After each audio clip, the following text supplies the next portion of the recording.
मैं नरेंद्र मोदी जी का सपोर्ट करता हूं, मैं सत्य के साथ खड़ा हूं और मैं इजराइल का सपोर्ट करता हूं और मैं दिल से इजराइल को सलाम करता हूं कि ये जीत इजराइल की होगी और मैं भगवान राम से भी मनोकामना करता हूं कि सत्य जीते और इजराइल जीते। अच्छा, हमारा देश का प्रधानमंत्री नरेंद्र मोदी भगवाधारी और प्लस योगी बाबा हमारा देश चला सकते हैं और वो अगर किसी के साथ खड़े हो रहे हैं तो उनको पता है सही और गलत कौन है।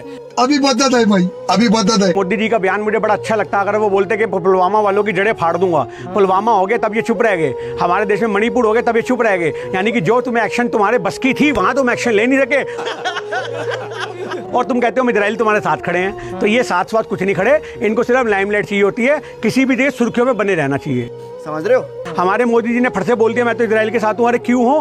भारत एक गुट निरपेक्षता वाला देश है। मोदी जी को इतिहास पढ़ाना चाहिए। चाचा नेहरू की वो संधियां जिसके पीछे 124 देश आज की डेट में फिरते हैं। आप समझो इस बात को। यूगोस्लाविया के अंदर हमारा पहला सम्मेलन हुआ था और उसमें भारत सिर्फ एक ऐसा एक मुल्क था जिसने बोला था कि हम नॉन अलायंस की पॉलिसी को अपनाते हैं, गुट निरपेक्षता की नीति को अपनाते हैं। उस गुट निरपेक्षता की नीति का मतलब है कि हम झगड़ों में किसी के साथ नहीं है। पर भारत कैसे कह सकते हैं कि मैं इजराइल के साथ हूँ? इसका मतलब है आप तो भारत की जो विदेश नीति बनी हुई है, फॉरेन पॉलिसी बनी है, उनके बारे में ज्ञात ही नहीं है, आपको कुछ पता ही नहीं है। ये तो मोदी सरकार को सोचना चाहिए, काहे को इजराइल से पंगे में पड़ना। भैया दो फड्डों में क्यों टांग अड़ानी? भारत तो सदा शांति प्रिय देश रहा है। मोदी जी को तो ये बयान देना चाहिए था, भैया हम तो आपसे शांति की अपील करते हैं, हम किसी का समर्थन नहीं करते, किसी का विरोध नहीं करते, हम मानवता की बात करते हैं। चाहे बच्चे तुम्हारे या मरे या उनके मरे, हमें दर्द बराबर होगा। तो इसलिए भैया अपनी शांति करो, समझौता कराना, मध्यस्थता करानी, हम बीच में बैठे हैं। ये बड़ी अच्छी बात कही आप। मोदी जी के फैसले भक्तों को खुश करने वाले होते हैं। आज भक्तों ने इजराइल के झंडे लगा लिए तिरंगे हटा के। आप यहाँ से दिमाग लगाओ, जिन कहने का मतलब है भक्तों की प्रोफाइल पिक्चर पे तिरंगे लगे हुए थे, तिरंगे के साथ फोटो भेजी, उनको हटा के इजराइल का झंडा लगा दिया। अरे भैया तुम क्या हो? तुम तो देश के गद्दार हो गए। अपने मुल्क का झंडा हटा के तुम इजराइल का लगा रहे हो, अपनी छत पे भी टांग लो, अपने गले में भी इजराइल का पट्टा लगा करके घूमो, क्योंकि तुम्हारे बाप ने समर्थन कर दिया उस बात का। हमें क्या मतलब फिलिस्तीन में क्या चल रहा है, हमें क्या मतलब इजराइल में क्या चल रहा है? हमें तो ये मतलब होना चाहिए कि हम शांति की अपील करें। पर तुम ये कह दो हम तेरे साथ हैं, हम तेरे साथ हैं, इसका मतलब तुम हिंसा का साथ कर रहे हो। यही नहीं, अभी और सुनिए। अमेरिका जो है वो साथ दे रहा है। अमेरिका ने अपना युद्ध पोत भेज दिया है और क्लियर कह दिया है कि इजराइल तू टेंशन ना ले, मैं तेरे साथ हूँ। उसने कह दिया है I stand with Israel. USA ने बोल दिया है। आपकी औकात बता रहा हूँ सर, बुरा नहीं मानना सर। आप सच का साथ दो और सच ये है कि जब आपको इजराइल मारता है फिलिस्तीनियों को, तब कोई निकल के नहीं आता, और आज फिलिस्तीनियों ने जवाब दिया तो पूरा माहौल गर्मा गया।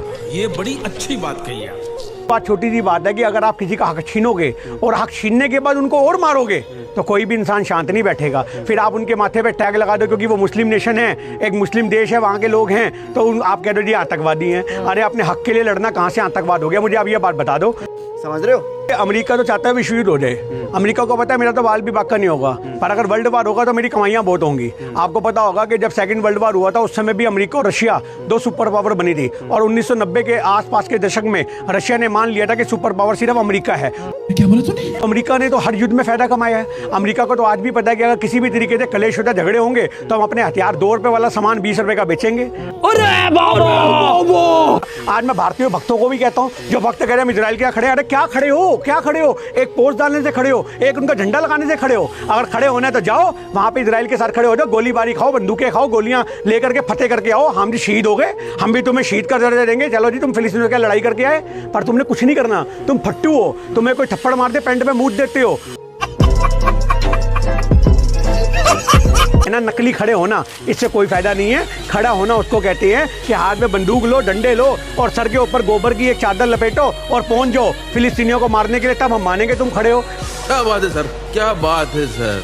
अब अगर तुम लोग नए हो तो सब्सक्राइब करो, वो जो लाल वाला बटन है मुझे नहीं पता, बस क्लिक हो जाना चाहिए।